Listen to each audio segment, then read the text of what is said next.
Well, hello and welcome to the e-commerce podcast. My name is Matt Edmundson and it is great to be with you today. If you're new to the show, very warm welcome to you. Make sure you like and subscribe and do all of that good stuff. If you want to know any more about the show, what we do, what we get up to, the community that we've got, the cohorts you can join, all of that sort of thing, you can find out more information at ecommercepodcast.net. Everything is there. Come check it out. We're good to see you there. But given that this is the second time recording this podcast, we had a slight echo issue the first time. So without further ado, Jorrit, welcome back to the show again. Well, again, thanks a lot, Matt, for having me. It's always great to talk to someone that has been in the e-commerce space for a long time. So looking forward to the conversation. Again, yeah. No, it's good. And hopefully we fix the echo problem now. I'm monitoring my sound meters very, very. In fact, let me put them on. There we go. I can see them better there. But yeah, it's great to have you all the way from the Netherlands, it seems. Yeah, correct. So I'm in a place called Leiden, half an hour below Amsterdam, close to the beach. That's important. Has the weather turned for you yet? I mean, it started to get a little bit better here. It's sort of sunny a few days so far. So you never know in the Netherlands, but it's looking good so far. You never know in England either, to be fair. I don't think it's just a Dutch thing. It's all over the place, isn't it? Tell us a bit about ChannelEngine, what you guys do, and about your software. Yeah, sure. So ChannelEngine is a multi-channel e-commerce marketplace integration and automation solution. I can make it longer. So, a lot of people call it marketplace integration solution or marketplace integrator. The whole idea is that brands, sellers can use our solution to connect all the different e-commerce channels worldwide. Marketplaces, social commerce, agentic commerce is coming up, and basically you plug into all these different channels, whether it's Amazon, Walmart, Macy's, in Europe, Zalando, ASOS, etc. And you can sell at scale while automating a lot of processes that typically take up a lot of time. Yeah. I mean, we were saying before we had to start recording again, but there seems to be this sort of belief, this default belief that there's sort of one or two channels that you sell into as an e-commerce entrepreneur. So I have my website. You know, we sell on Amazon. If I'm in America, I might sell on Walmart. And I think, I mean, yesterday we were talking as a team, do we even sell on Etsy? I mean, steady on, you know, we're starting to get to 4 there. There's obviously a lot more to the sort of the marketplace. There's a lot more channels that I can sell through, right? Absolutely. Not a lot of people are aware. So we currently have the largest marketplace network in the world with 1,300 marketplaces. And wow. We even have to prioritize the next marketplace. Which ones are we going to do first? And that has to do with the big players, Amazon, Walmart, but all retailers are becoming marketplaces or have become marketplaces as well. So for instance, in North America, Nordstrom's, those are curated marketplaces. You see the same thing happening in Europe. MediaMarkt, Decathlon all became marketplaces. And next to that, every country has their own local hero. So in the UK, Amazon is super big, Germany, Spain, but in other countries, for instance, Netherlands, Bol.com, Poland, Allegro. So every country has their large local marketplace, local hero that is already present. And then depending on the vertical, there might be some vertical marketplaces. Think of fashion, apparel, Zalando, Otto, About You in Germany, but they have marketplaces across Europe. You see the same things happening in Southeast Asia. Shopee Lazada, nice horizontal marketplace where you can sell everything, and then Zalora more on the fashion side. So lots of those marketplaces, and we do that across the globe. Yeah, it's really interesting, isn't it? How this is all turned. I noticed this, I think, a few years ago with, we had a beauty company, and we were selling these sort of beauty products. And I noticed those beauty products starting to appear on Next, which is a clothing brand, right, here in the UK. And it's like they'd made a deal with a beauty company to sell the same products on their website. And you're like, well, goodness me, that's quite fascinating. You don't have to, they weren't stocking it necessarily, but they'd made an agreement to sell it on their website. And you kind of saw a lot of these bigger brands going, let's do what Amazon did and do the whole marketplace thing. Yeah. Yeah, you see that happening a lot, especially during COVID. It kicked off, and then the interest rates went up, and all these retailers didn't want to carry that much inventory on the balance sheet.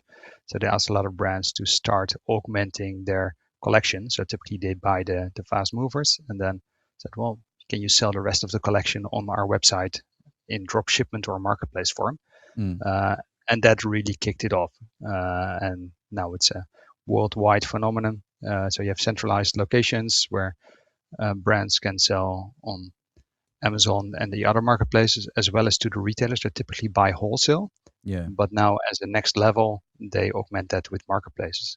Yeah. And I do see a shift also for Amazon, for instance. So Amazon always was a big 1P vendor buyer, but that is shifting as well. So they're raising the thresholds. I think in the US, it's actually they went to you have to do at least 20 million a year to actually get a vendor account. Oh, So wow. they're pushing more towards the seller accounts. A lot of our customers have both, so they don't get purchase orders for all their products. So it's always good to go hybrid, sell 1P, 3P, and that same model happens on all other marketplaces as well. Walmart, same thing. Target, same thing. So depending on your product. And it also happens, for instance, in shoes, where a retailer wants the full range of sizes, but maybe doesn't want to stock the very large or very small sizes. So you can backfill or size fill with a marketplace model. So that's happening more and more. Yeah, it's interesting, isn't it? I suppose there's two routes. There's two lots of questions appearing in my head, Jorrit. One is, should I start my own marketplace? And the other is, what marketplaces should I be looking at for my own stuff, right? And I suppose it intrigues me because, I mean, you mentioned you're now prioritizing, obviously, marketplaces. So this is becoming a bigger and bigger thing, a more and more popular thing, isn't it, with the marketplaces coming on board? I suppose happily answer both. So the first one, no. Don't start a marketplace.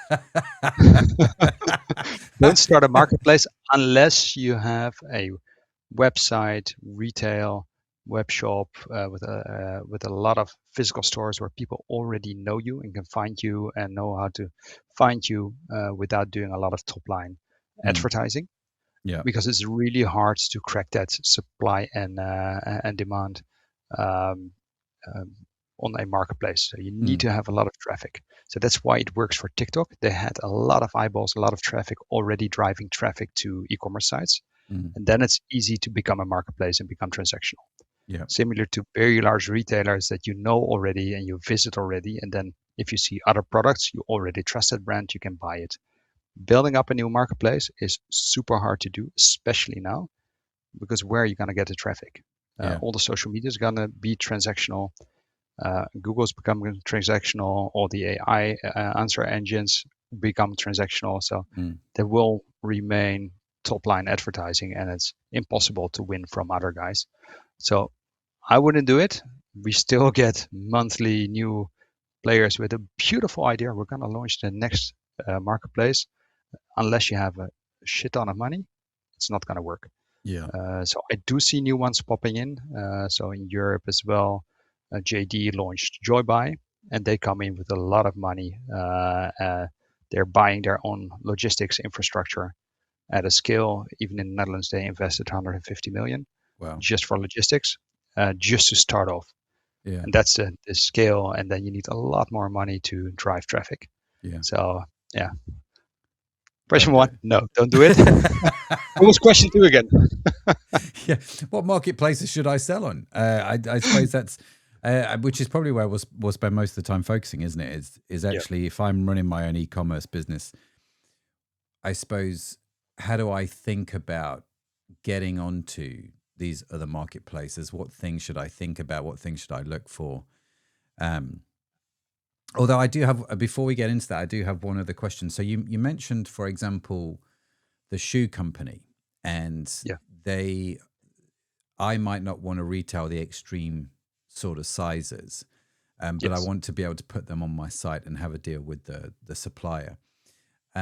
I am seeing that more and more across e-commerce sites. So it's not Yeah. technically a marketplace. It's like, I suppose, a mini version of it, isn't it? Sort of just in time fulfillment kind of thing, where it's gone, actually, I want to sell all your stock, but I don't want to carry all of your stock, and I need some Yeah. So integration that basically, it's a allows me form to of do that. drop shipment. Yeah. It's a form of drop shipment. So drop shipment and marketplace sales are very similar. The biggest distinction is that it's very transparent who's selling it. So if it's a Mhm. marketplace, you see sold by, and that is more also a legal and fiscal thing. So the Mm. person selling it, where it's transparent who's selling it, Yeah. is responsible for the transaction. So then the marketplace is sort of a transaction facilitator and takes a fee without bearing the risk. And the biggest difference is that the seller can determine the price. If it's Mhm. drop shipment, the marketplace or the retailer determines the price. Yeah. Yeah. No, that's fair play. That's fair play. Okay, so back to my second question. Where do you Then. sell? Oh, we sell all kinds of stuff. We've got gift stores. We've got supplement businesses. I mean, there's all kinds of things that we sell across the world, right? If you take the supplement Yep. business, we sell those all over the world. We sell on our site. We sell on Amazon.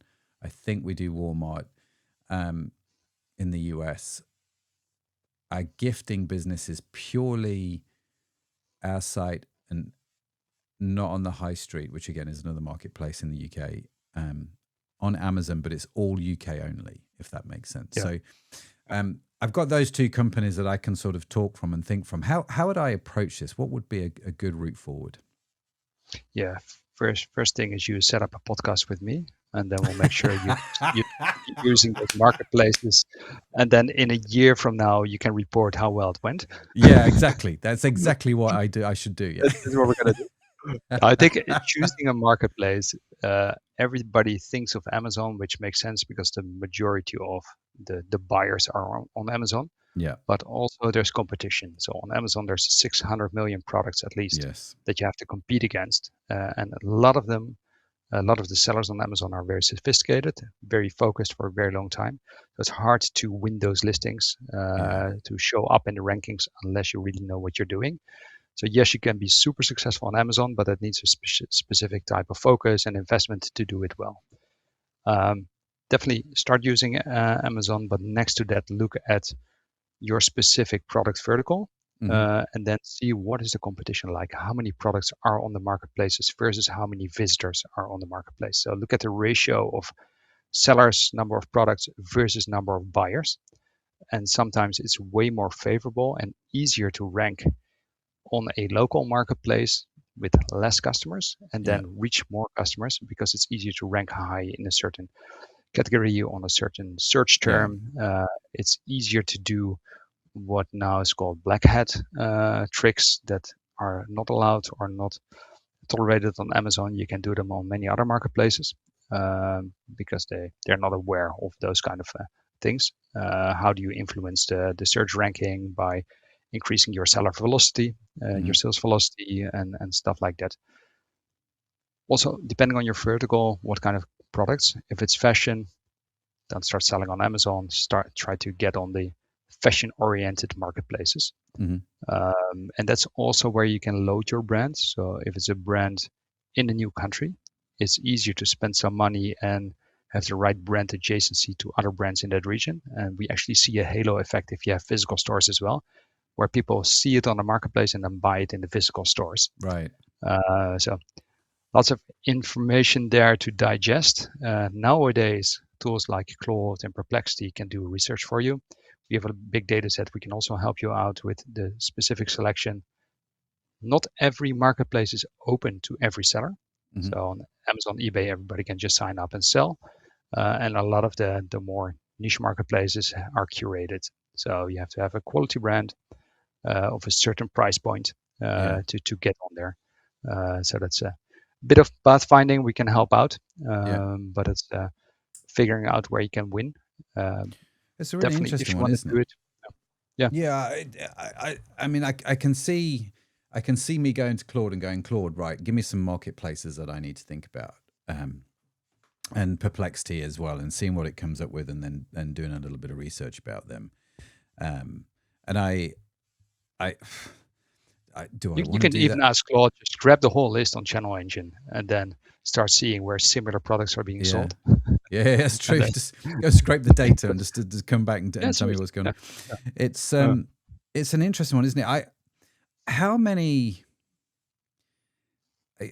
I realize as this comes out of my mouth, Jorrit, it's a bit like how long's a piece of string. But how many marketplaces should I be looking to get on? Do you think, as a sort of if I'm an established ecom brand, I'm doing a couple of million a year, my website's doing pretty good, I want to start to expand. Like, what would be a good sort of aim over the next, I don't know, Depends a 12 little bit on months? your team size and sophistication. I would start slow. So Mm. start doing next to Amazon 1 or 2 marketplaces. Mm-hmm. Once you have the hang of it, then you can rapidly scale up. Typically, it's easier to start selling on other marketplaces in a country where you already sell because you have to Mm-hmm. set up the logistics and the customer service and stuff like that. Once you're in the country, you can just add more marketplaces while you're going. Yeah. If I look at some more sophisticated sellers, thinking of a German customer, they're running 60 marketplaces with a team of 2 people focused on those marketplaces because it's connected to their normal e-com stream. Mm. And that's going very successfully. I would say first year, aim for 6, 7 Yeah. good marketplaces with the right attention and right focus, and then expand from there once you have the knowledge and expertise.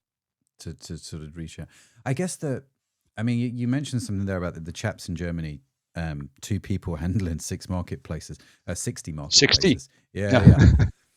I mean, well done them. That just sounds like a headache and a nightmare. And I suppose this is probably where I'm guessing your software helps, but I guess this is also the Yeah. biggest nightmare people have got, in the sense that managing marketplaces in itself becomes a nightmare. You've got to obviously make sure the listings are right. You've got to make sure the pricing's right. And if it's out of stock, and then how do you get the orders into your system, and how do you fulfill the orders? And what are some of the things there then that you see people doing entirely wrong? Like, if you could wave a magic wand and fix the biggest single problem that people have when it comes to selling on other marketplaces, what would that be?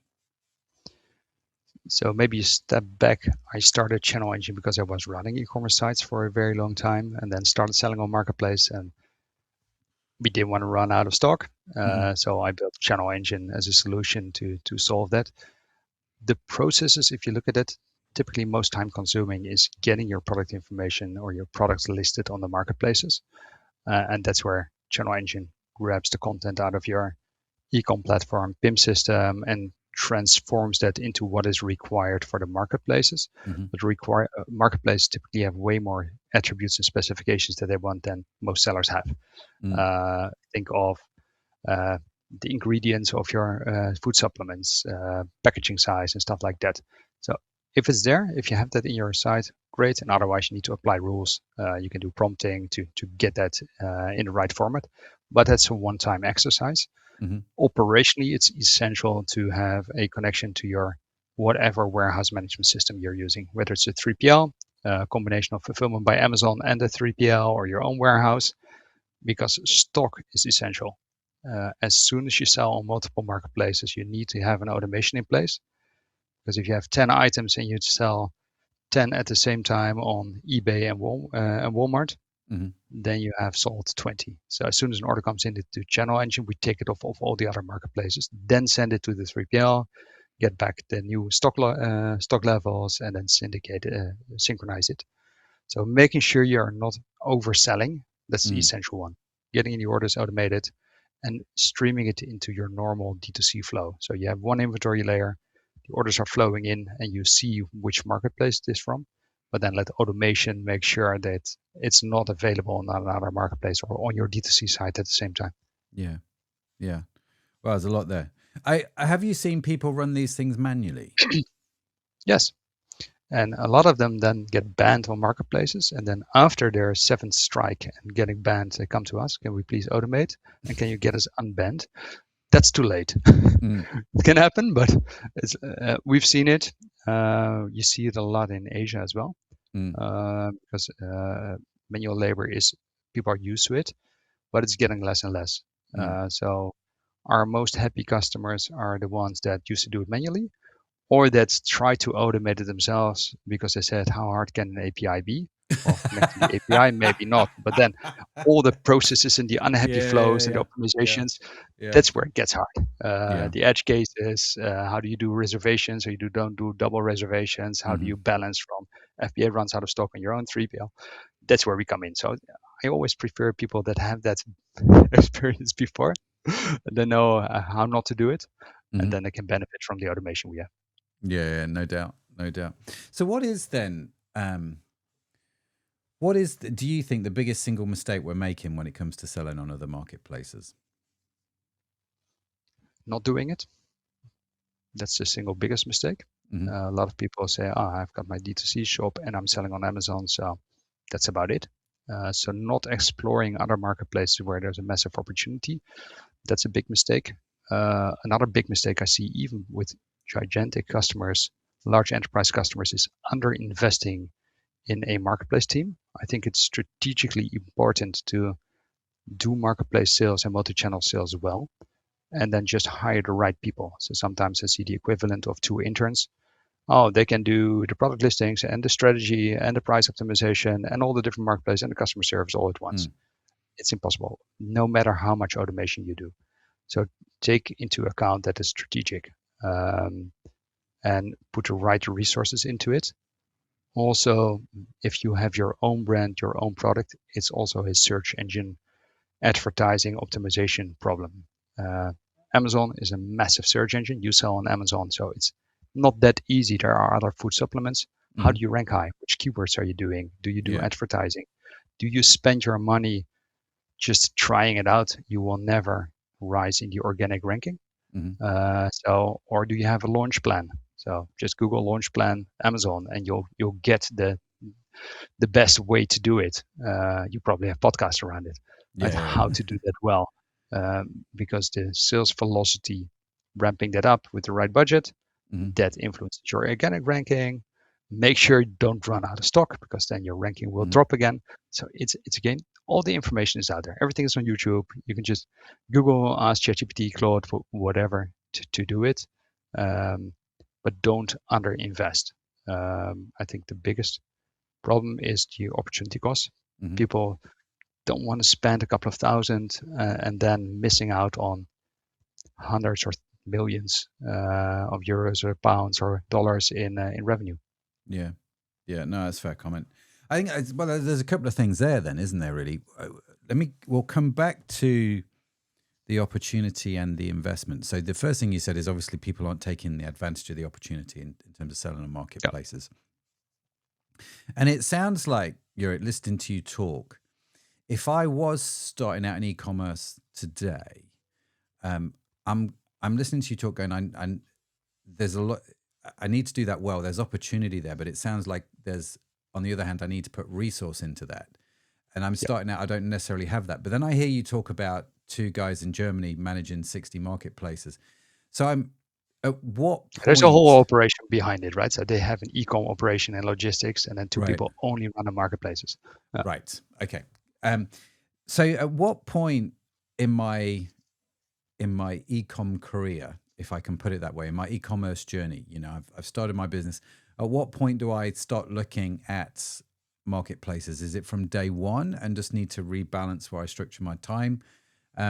Or is it I should get, at least somebody who can run this full time to start out with, and have to then think about building that team as we build the marketplace out? Yeah, so two answers on that. If you're a professional brand already running a sizable business, get an agency to help you with the launch. Get the automation in place, connect it to your ERP system, get an agency to help you with the launch, and hire and train people on the job with an agency, checking in from time to time for optimization. That's the fastest path to do. If I would start it myself, not super much budget, but a great product, I would definitely start on marketplaces, but also launch a D2C shop with a great brand at the same time. So make sure the D2C shop looks great. You can find it. but then spend my advertising money on marketplaces because people will find your product, and especially in supplements, just nice QR code, promotion, get them in your own loop, and then you can target them for your own D2C shop, or people start Googling or ChatGPT or Perplexity to get there. And I think that's the ideal combination. So if you start purely on a marketplace, I would always launch a D2C shop next to it, because there will always be people that go directly, and you'll grab that. But most budget I would put into the marketplaces. That's a really interesting idea in the sense. So would you, if you were starting out, I mean, you've obviously built your own e-com sites, right? So this is your supplement business. You're starting this supplement business. Are you putting your money into advertising on marketplaces versus money going into, say, AdWords or Meta? Yes. The reason being, I started my e-commerce journey with search engine optimized e-commerce sites, because back then there was no Google Shopping, there was no Google Ads, so it was super easy, or relatively easy to do. Eventually, it's all about finding that consumer. So the consumer is searching somewhere for a typical product that you have. Where are they? Their journey starts on marketplaces. So the advantage is the consumer is there. You can reach a different type of consumer on a different marketplace. And the biggest difference between Google Ads in combination with organic search in Google is that on the marketplace, spending money on ads also influences the organic ranking. So the normal free ranking. So if you start selling faster and faster for a specific keyword, you will show up in the organic ranking. And there are people searching very specifically for products. So that's their purpose. They already have a checkout. So I would invest my money there. And then have the spin-off effect to your own D2C store. Interesting. An interesting customer acquisition strategy. And I think we might experiment with this a little bit, because it's getting harder and harder, isn't it, to acquire customers now on Google Meta. This is the biggest complaint I'm hearing a lot at the moment. People are struggling with it. And so shifting that out into marketplaces where it might be, I guess you're going to get a higher ROAS. It's going to be much more targeted, and you can definitely experiment with it, can't you? And you can test the even results.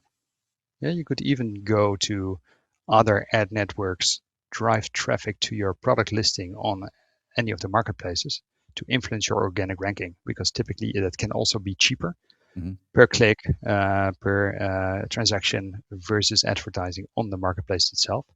And the marketplace likes it because they get free traffic, right? So it's like it's not penalized in any way, because like, oh, there's traffic coming on the listing, awesome, and they buy. That's all they care about.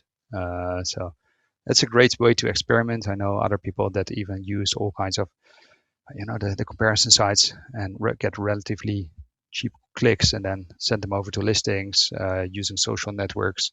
So there's a lot of options there to do it in a different way.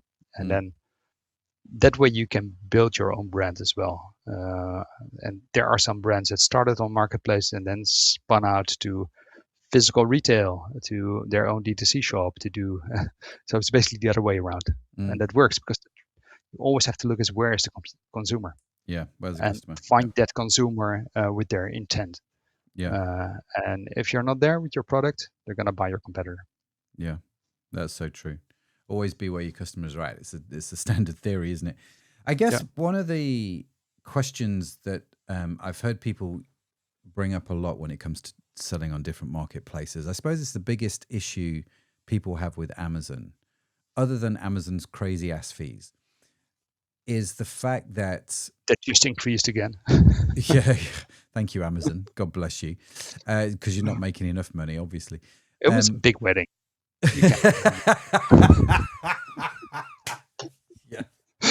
Yeah, he's got to pay for it. You know how much diesel cost for a yacht. Oh, goodness me.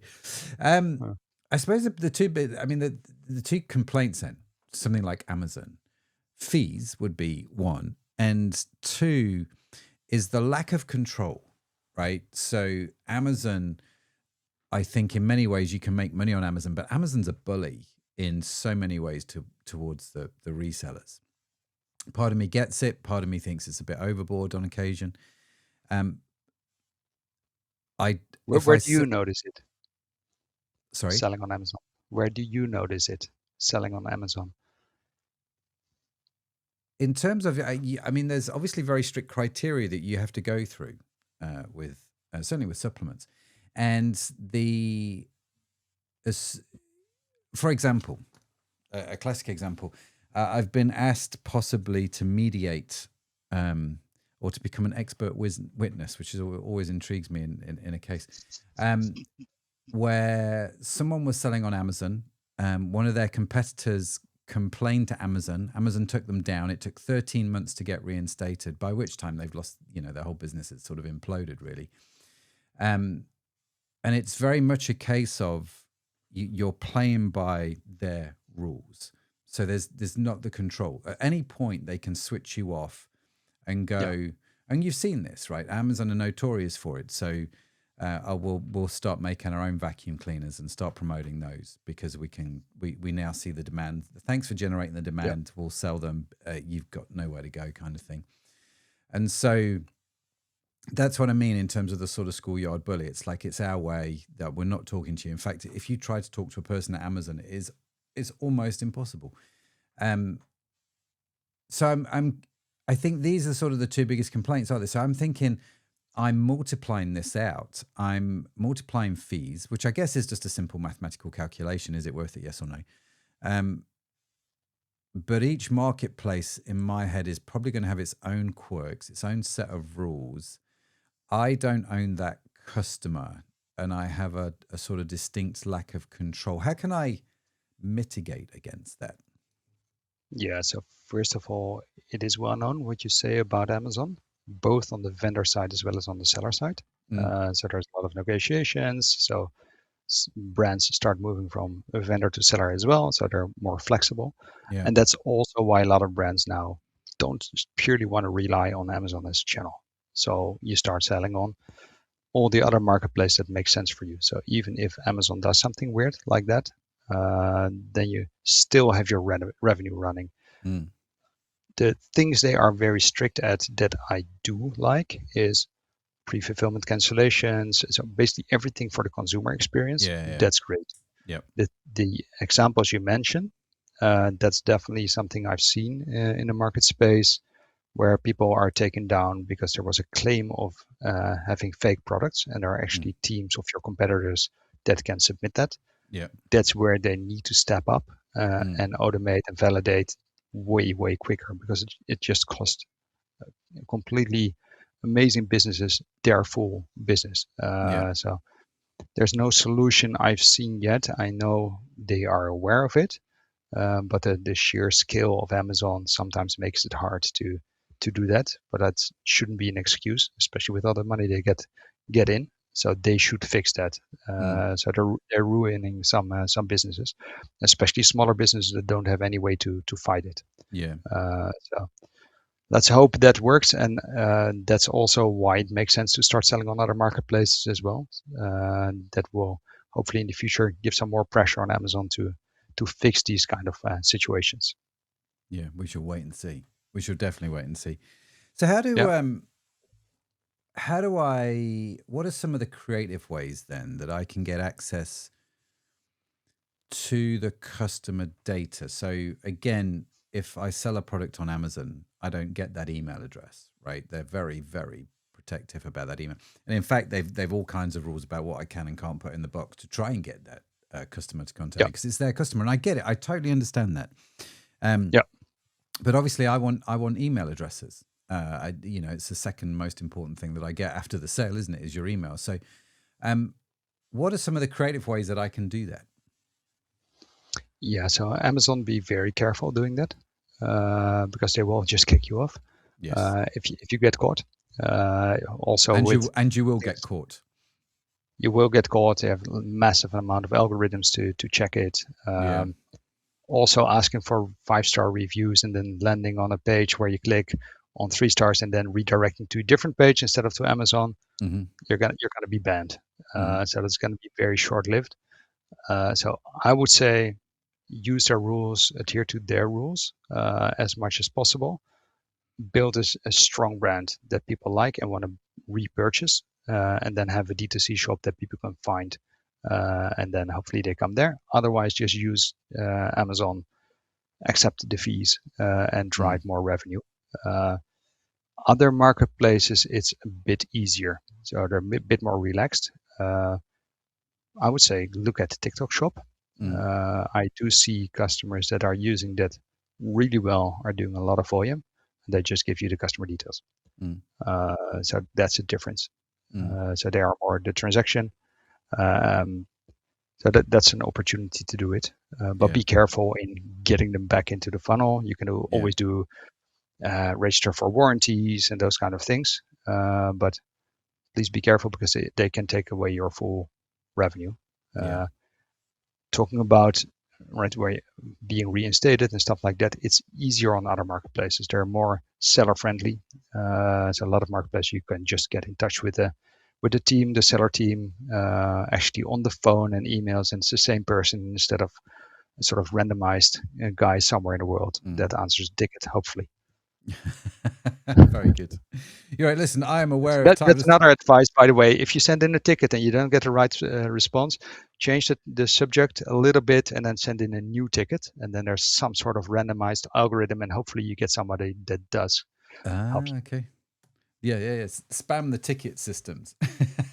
Why Not not? too much, but it's like if you don't get a resolution, change the title a bit and then do it again. Yeah, absolutely. No, totally. I'm with you. I do it all the time. I've just looked at the clock and I'm like, goodness me. So I guess, firstly, how do people reach you? How do they find out more about ChannelEngine if they want to know more about that? If they've got questions for you, how do they connect? What's the best way? Yeah, so the best way is to go to channelengine.com, to the website. You can reach our company and me on LinkedIn. So we share a lot of information. Also on our website, even if you don't want to use ChannelEngine, there's a lot of resources with starter kits on marketplaces, checklists, stuff you can download. We did a few research reports about the marketplace to get more information. Just go there, it's free. Some are gated where you have to sign up and you get a whole bunch of useful email addresses from us, emails from us, and then you can sign off if you want. But it's valuable information. So start using that. And otherwise, just reach out to me or our team. Fantastic. We will, of course, link to Jorrit in the show notes, which you can get along for free with the transcript and all of that sort of good stuff at the website, ecommercepodcast.net. They'll be in the show note. If you scroll down on your app, they'll be there. If you're on YouTube, they'll be in the description. So you don't actually have to go to the website, but obviously go to the websites. Just do that. It blesses everybody. But yeah, it's one of those, isn't it? I'm curious to see how many people go to your website and start looking at it, because I'm definitely going to go in there, and I'm sending Claude at least. Yeah, let me tell me what Claude says.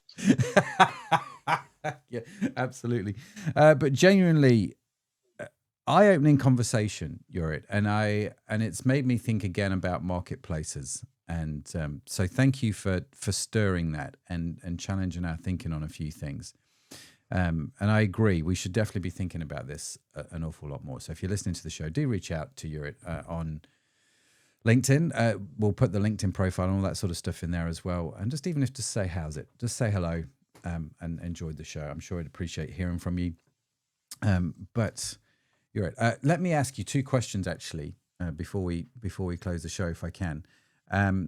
Question number one, what's your question for me? This is the segment of the show where I ask for a question for Matt. I'll take the question. I'll go and answer it on social media. Okay, Matt, what is the weirdest thing you used AI for? Oh, that I can tell my wife about, right?